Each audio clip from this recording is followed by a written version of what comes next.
welcome to the Horncastle Arena in Christchurch, where we've just seen the Pulse have a convincing win over the Tactix 62-44. And Marie, what was a match where the Tactix won 2 quarters and the Pulse won 2 quarters?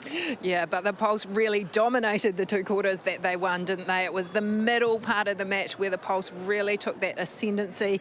They ground down the Tactix, their ability to get a massive score, 22 goals in that 3rd quarter, that really set them up in the end. Well, a player of the match performance came from Whitney Souness, who played wing attack for the Central Pulse.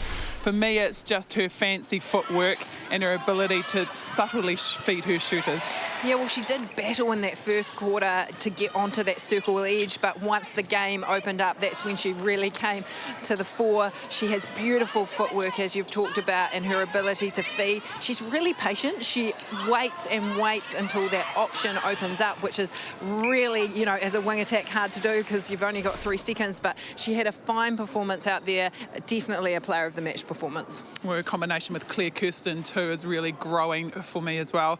Well, down the other end, it was the goal shoot for the Tactix, Ali Bird, another dominant performance. She's definitely their go-to girl. She sat at 100% until half-time, just fell off the ball in the second half. Well, if you can say fell off the ball, I mean, 39 out of 42, a great outing against some quality defenders. What I would love from her, though, is to be really strong. Fitzpatrick did a great job. She was able in those 2nd and 3rd quarter to push her off her line, so she just needs to be able to be a bit stronger, change her angles a bit more and not get pushed to the back of the court, because otherwise the ball can't go in easily to her.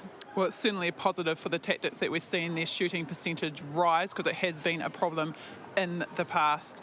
Well, it was another shooter for the Pulse, Amelia Ignacio, who really stepped up with her court work. She's having a fantastic season and combining nicely with Alia Dunn. Yeah, she is. She's definitely one of the key playmakers down there. She's wise, she shows leadership, she goes to the post, which is what I love about her the most. Look, she's 31 attempts at goal, you know, for a goal attack. If you look at the Tactix, you know, they hardly shot any of the goal attacks. So Ignacio, another fine performance, but to me the key is her leadership. She looks relaxed and she's playing well.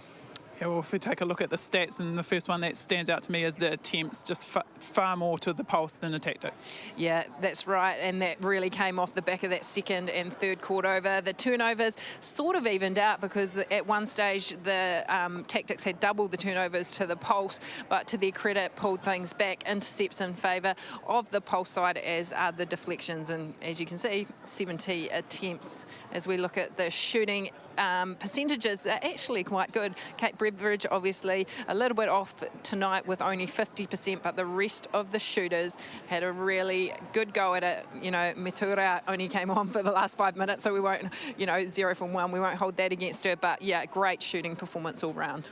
Well, it was the Pulse here in Christchurch, Horncastle Arena, 62-44, sorry, in last round 10. We'll see you next time.